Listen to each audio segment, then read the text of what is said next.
Bonjour à tous et bienvenue sur notre deuxième émission de notre podcast Notre vie à domicile. Je suis Caroline et je suis ravie de vous retrouver aujourd'hui. Alors, quel va être le thème de ce podcast ? Nous sommes toujours sur les aidants, bien évidemment, et nous allons aujourd'hui discuter autour du repérage des fragilités des aidants. Alors, je vous invite à venir avec moi, on va rencontrer deux personnes super.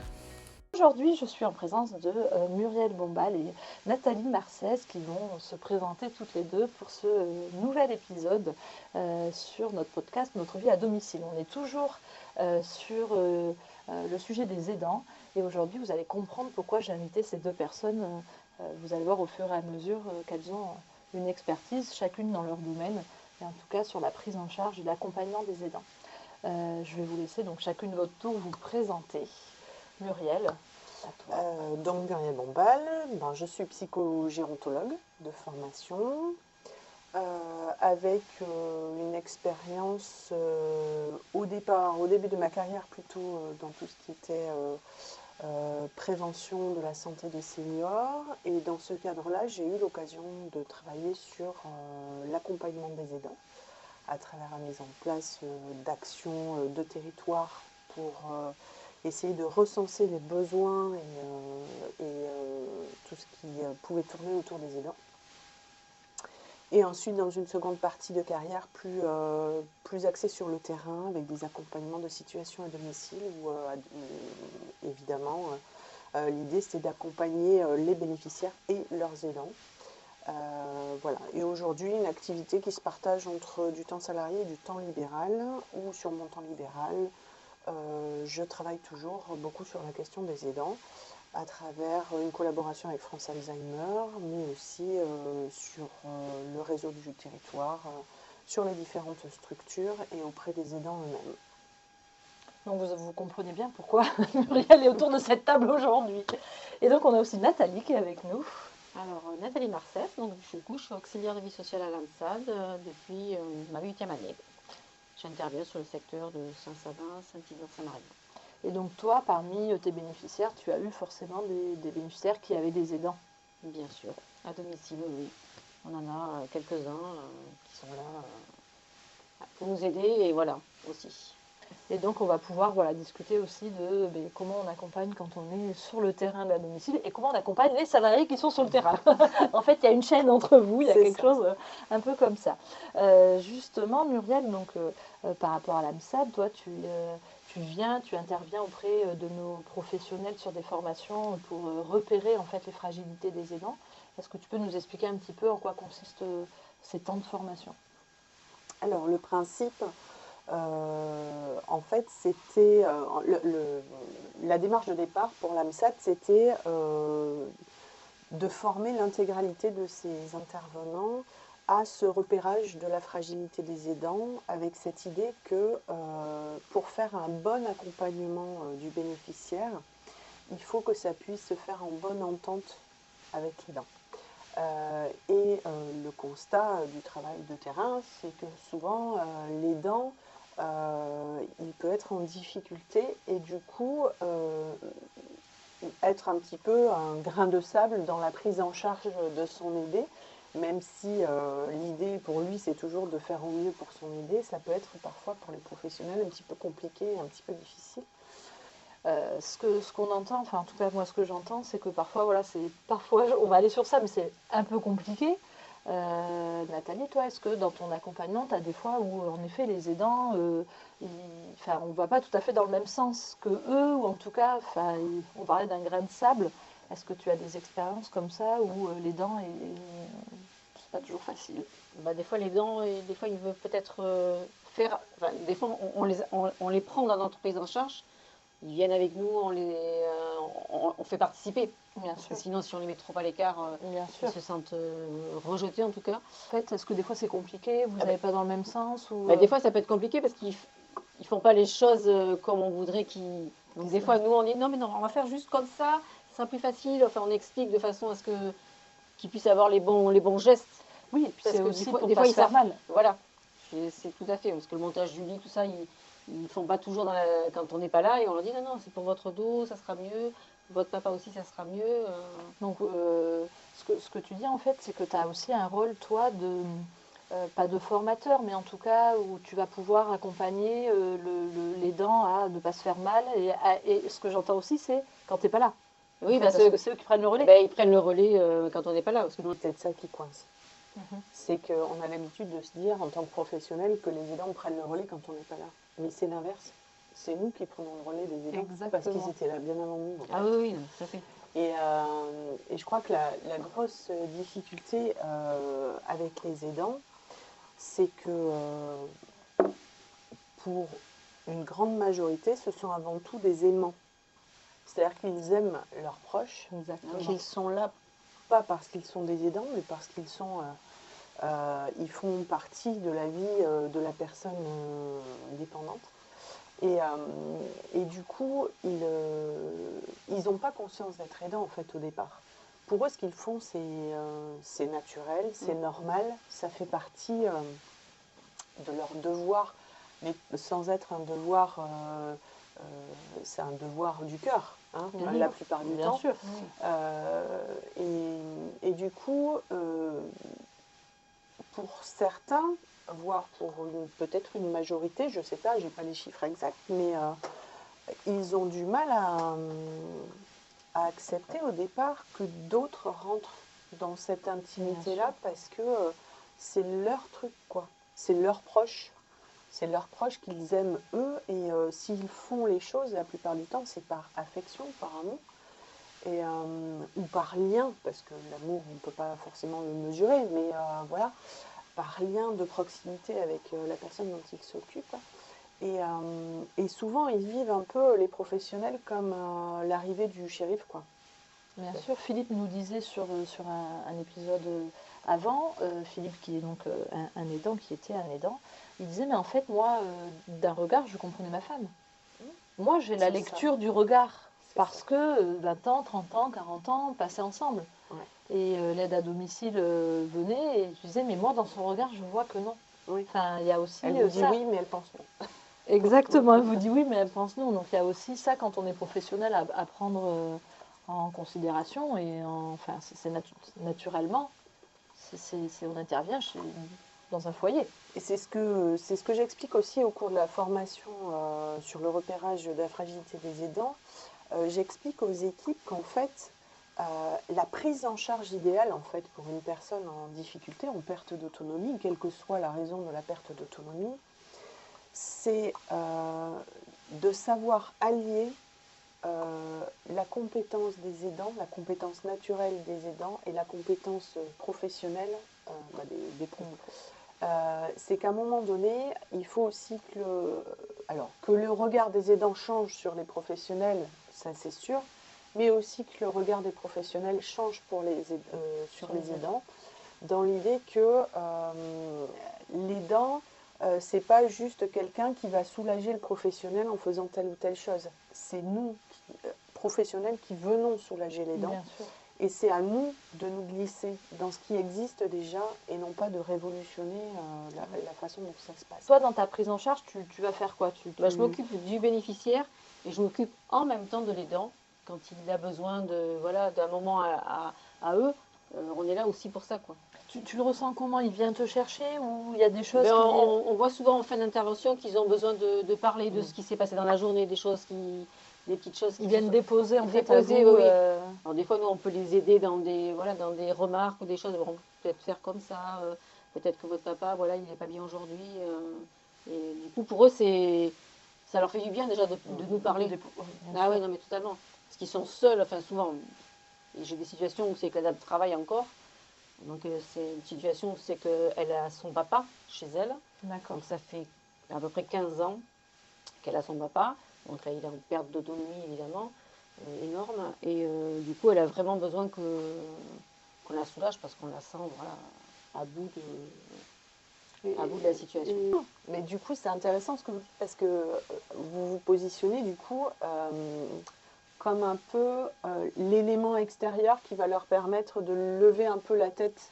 C'est ça. Et de se rendre compte. C'est-à-dire, quand vous disiez, par exemple, quand vous expliquez, aujourd'hui, votre papa il est comme ça, certainement parce qu'il n'est pas bien ou tout ça. L'aidant, il n'a plus forcément la capacité de s'en rendre compte, en fait, pris dans le quotidien, pris dans l'épuisement, l'agacement, etc.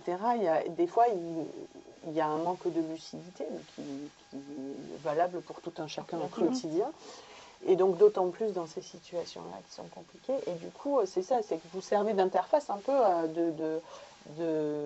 d'interprétation de ce qui se passe et qui permet aussi à l'aidant de mieux comprendre peut-être, de respirer un peu, quoi, de plus être en apnée et de se dire, ah oui, mais oui, elle a raison, c'est vrai qu'aujourd'hui il est peut-être perturbé parce qu'il y a ça et ça et c'est pour ça qu'il est comme ça. C'est aussi ça, le repérage de la fragilité, c'est de se rendre compte qu'un aidant ne va pas bien parce que sa santé est moins bonne, et c'est les premiers signes à faire remonter en effet, parce qu'on sait que là... Du coup, quel signe? Donc celui-ci, la santé, on sent que l'aidant, il est plus... il a des petits bobos, il ne va pas se faire soigner, il a des...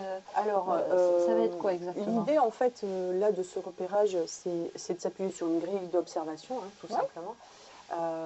Qui va mettre en avant quelques grandes lignes comme ça à souligner, comme par exemple, première chose, la plainte.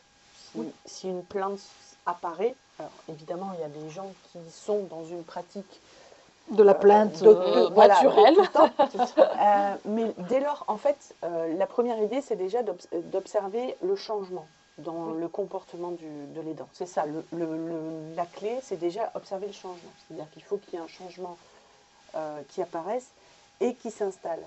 Un aidant, par exemple, je ne sais pas, vous intervenez chez le bénéficiaire quand vous arrivez, d'habitude il est toujours souriant, super bien habillé, rasé si c'est un monsieur, dame, je ne sais pas, mais en tout cas, voilà. Ouais. Et puis vous arrivez, un matin, il est encore en pyjama, les volets ne sont pas ouverts, enfin, j'en sais pas. Le changement qui s'installe. Et qui s'installe, ça veut dire qu'il faut... Ça peut être une fois parce qu'on en a dans l'outil qu'on utilise, là, il faut que ce changement il soit installé depuis au moins 3 semaines. D'accord. Parce que sur du one-shot, je veux dire, ça arrive à tout le monde de ne pas avoir envie un jour de se lever, de se laver, etc. Ou de grignoter un paquet de gâteaux entiers devant la télé. Enfin voilà, il y a des comportements qui peuvent être en one-shot qui ne sont pas plus inquiétants que ça. Donc l'idée, c'est d'observer un changement présent depuis au moins 3 semaines. Et en effet, donc la première chose, ça va être l'apparition d'une plainte, quel que soit le sujet de la plainte. Ça peut être une plainte d'ordre physique, voilà. Mais ça peut être j'en ai ras-le-bol de l'AMSAD, j'en ai ras-le-bol des infos et de la guerre dans le monde, j'en ai ras-le-bol... des voisins, enfin ça peut être tout et n'importe quoi. En tout cas, dès lors qu'une plainte apparaît et qu'elle commence à s'installer, qu'elle est récurrente. Voilà. Après, il y a évidemment tout ce qui est, par exemple, les problématiques de sommeil chez l'aidant. Alors évidemment, les aides à domicile ne sont pas présentes forcément au moment de la nuit. Pour autant, comme il y a quand même, vous allez me dire si c'est vrai ou pas, il y a quand même de la discussion qui se met en place. Oui, c'est important. Donc les aidants, ils discutent, ils s'ouvrent quand même pas mal à vous et ils abordent très facilement finalement avec les intervenants au domicile leurs propres problématiques. Et donc l'idée, c'est de déceler dans le discours, tiens, ça fait en ce moment je dors mal. Ah bon, mais depuis combien de temps et qu'est-ce qui se passe voilà. Dans tous les cas, les problématiques de sommeil, évidemment, ça en fait partie. Les problématiques d'alimentation aussi. Alors ça, c'est un sujet, moi, qui m'interpelle souvent. Alors, je ne l'ai pas dit sur les autres podcasts, mais je suis aussi formatrice.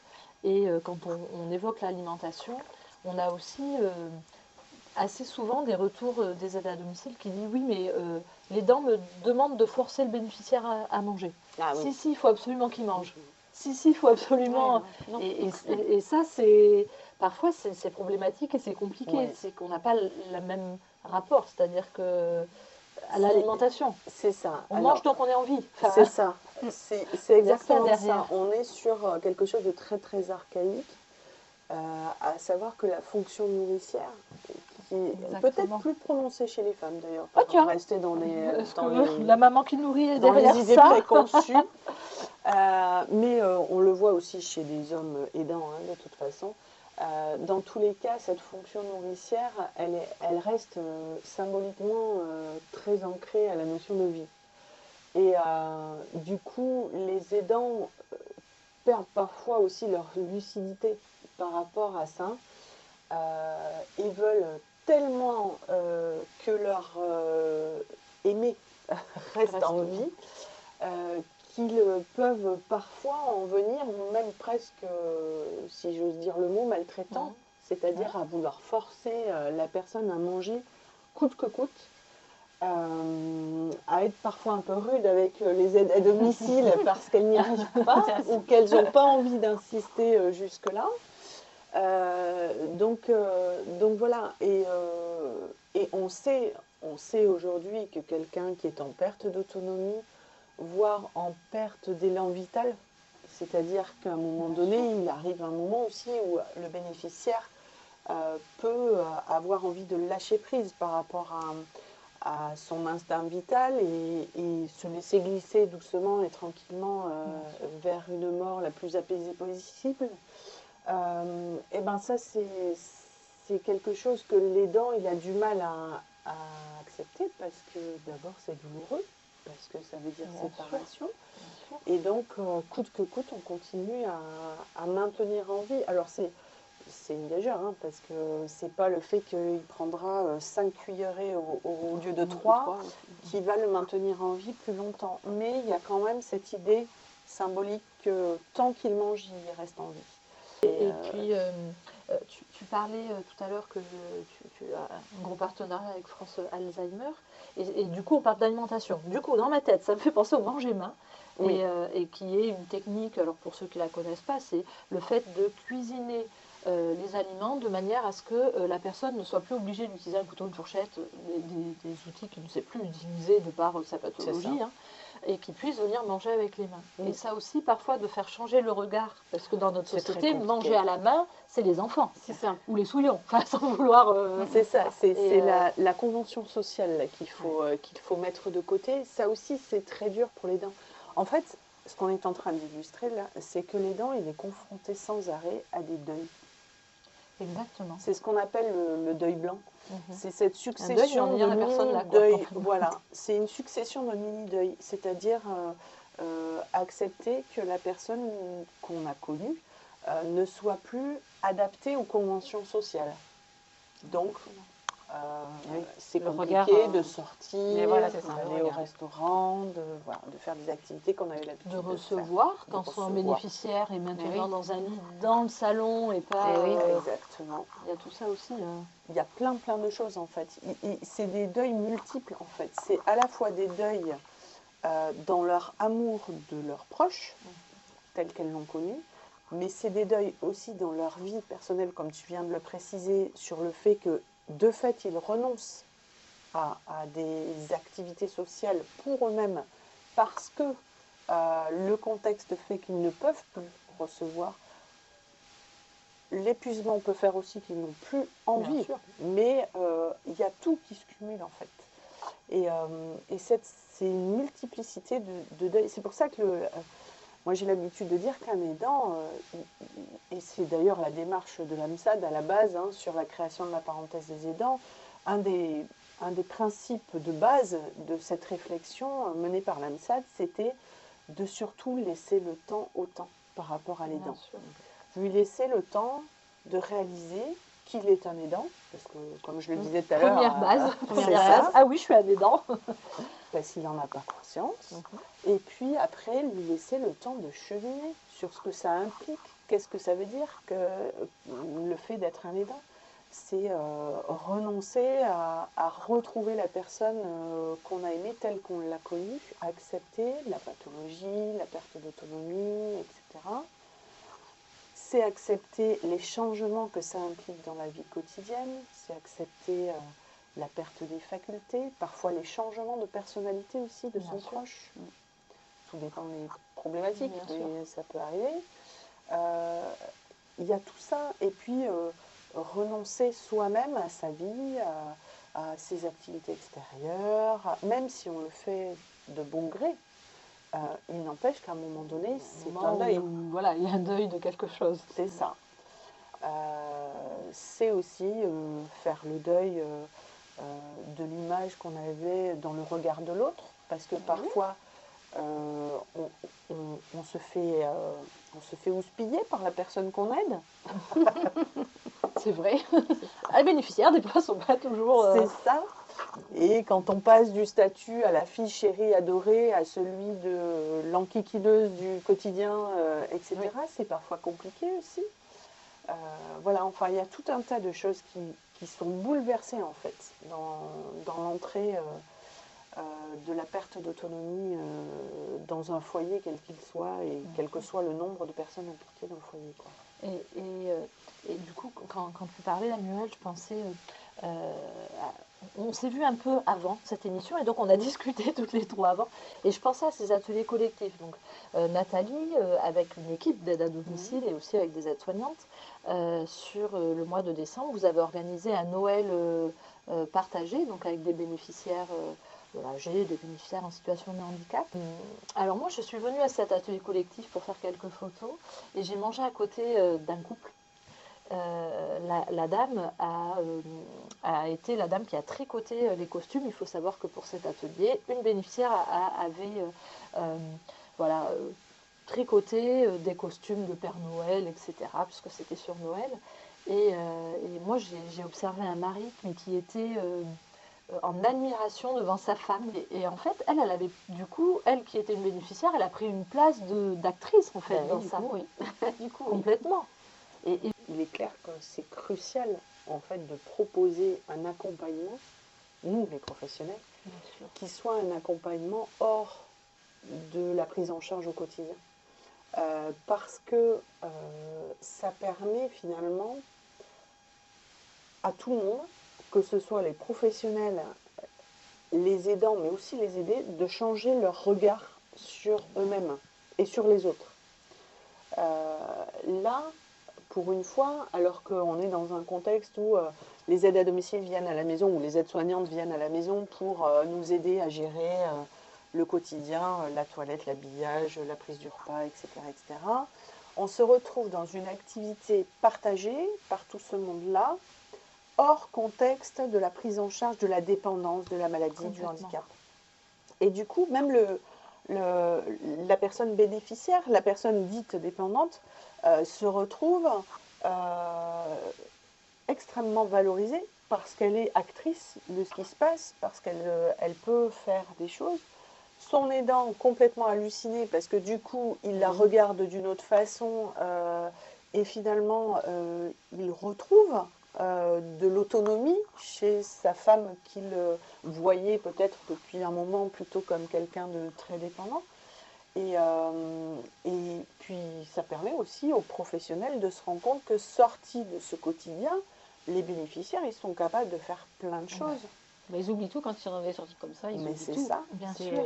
Et puis, ce qu'on disait en fait pendant ces sorties-là, moi, alors, j'ai la chance d'être de temps en temps la petite souris qui vient regarder ce genre de choses. En fait, ce que moi je remarque, c'est que vous, aide à domicile, vous faites, enfin, que ce soit l'aidant, l'aider, c'est des humains en fait, en C'est face des de humains, vous. tout à fait. Donc il n'y a pas de regard différent. On est tous ensemble à ce moment-là et je pense qu'ils oublient tout, quoi.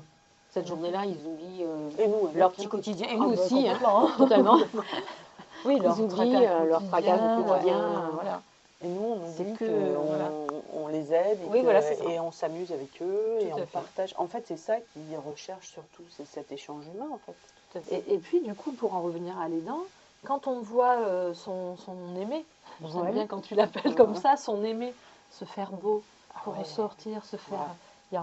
Il y a quelque chose quand même, on se dit, je sais pas, oh, maman aujourd'hui elle s'est fait belle pour sortir, on est aussi un peu fiers, on l'emmène chez le coiffeur ouais, justement, c'est ça, on on le choisit trop la tenue, lui, ouais, c'est ça, on tout va à lui fait. chercher une belle robe, on va... Ouais. Il y a aussi en fait, en travaillant ce collectif bénéficiaire, on travaille ce grand village bénéficiaire, aidant, professionnel en fait. Cette question du regard de l'autre, de la considération, en fait, Bien de sûr. quelqu'un en tant qu'être humain jusqu'au bout, malgré ses déficiences ou son âge ou quoi que ce soit. C'est très très important. Ouais. Et puis, ça permet, pour en revenir aux aidants, c'est que le bénéficiaire sorte et ensuite, quand l'aidant, par exemple, si c'est sa fille qui vient de temps en temps, elle lui dit « Tu sais ce que j'ai fait ?»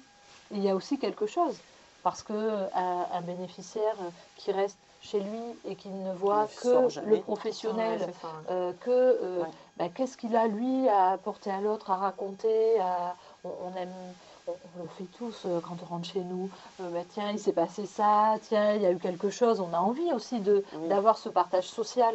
Et en fait, Et parfois dans leur vie, en effet, c'est très c'est limité. compliqué. Ouais. Hormis raconter ce qui s'est passé dans la série, l'épisode de Jolie, il n'y a pas C'est grand-chose à raconter parce qu'il ne se passe pas grand-chose dans leur vie. Alors que là, avec C'est, des sorties comme ça leur permet aussi Rajouter de la vie à de la Ouais, rajouter, tout à fait. rajouter de la vie à la vie. Sinon, ils s'enferment Bien sur eux sûr. et du coup, les sorties, c'est quand même, voilà, c'est magique et ils ont des paillettes, quoi. Ah bah, ça, Paillettes c'est dans sûr. la vie, ça. Paillettes Ah dans bah, la c'est vie. ça, On c'est fait ça. Kevin. C'est ça. Notre podcast va arriver à la fin, mesdames. On a papoté longuement. C'est ça. Voilà, je vous laisse à chacune un mot de la fin, quelque chose que vous voudriez dire sur les aidants ou à un aidant, ou sur le sujet des aidants. Ça peut être un mot, ça peut être une phrase, ça peut être ce que vous avez envie de dire dessus. Je vous prends un peu au dépourvu, je vous l'avais pas prévu, je vous avais pas prévenu de ça. Moi, ce que j'ai envie de dire, c'est que les aidants en kikinant, pour les professionnels, il faut arriver à les voir comme des aimants en souffrance. Vraiment. Plus un aidant est en kikinant, et encore, je suis polie Oui. parce que dans la formation, c'est pas ce mot-là que j'emploie, plus un aidant est en kikinant pour le professionnel, plus ça veut dire que sa souffrance est importante. Et que du coup, c'est là qu'il faut le repérer, avoir conscience de sa fragilité, et que s'il vient nous faire suer et qu'il est derrière notre dos pour nous dire que là c'est pas assez bien balayé, là c'est pas comme ça qu'on s'y prend pour faire la toilette, là c'est pas là qu'on range telle chose, plus il est comme ça, plus ça veut dire qu'il a un point d'épuisement et de souffrance important, et qu'il faut du coup le prendre en charge. Même si notre premier réflexe en tant que professionnel, c'est de souffler et de lui tourner le dos. Ce qui reste très humain comme réaction.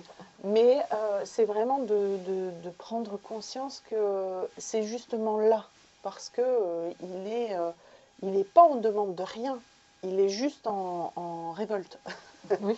Et c'est celui-là qu'il faut aller chercher en premier pour lui proposer un accompagnement. Et cet accompagnement, il faut qu'il soit tout en délicatesse et en douceur, mais ça, les filles de la parenthèse savent faire. Ouais, c'est tout, puis j'arrête. Non, ça c'est C'est sûr. pas mal. Je suis entièrement d'accord avec ce que vous avez dit. Merci beaucoup, Merci beaucoup. Caroline, et puis Ouais. merci pour cette démarche qui est, Ouais. je trouve, super intéressante. Très intéressant. Mais merci à toutes les deux d'être venues vous prêter à cet exercice. Ouais. Comme d'habitude, moi je suis hyper intéressée par ces discussions-là. Ça pourrait durer des heures et des heures. Oui, On en serait toujours là à On parler. va couper les micros, on va sortir l'apéro. Voilà, c'est ça. En tout cas, merci à toutes les deux. On sait qu'on se recroisera, Oui. quoi qu'il arrive. les unes À les bientôt. autres. À bientôt. À bientôt. Et à bientôt pour d'autres épisodes du coup sur ce thème-là, bien évidemment. Après, on vous prépare d'autres thèmes plus inquiétants. Super. Je vous souhaite une belle journée. Merci.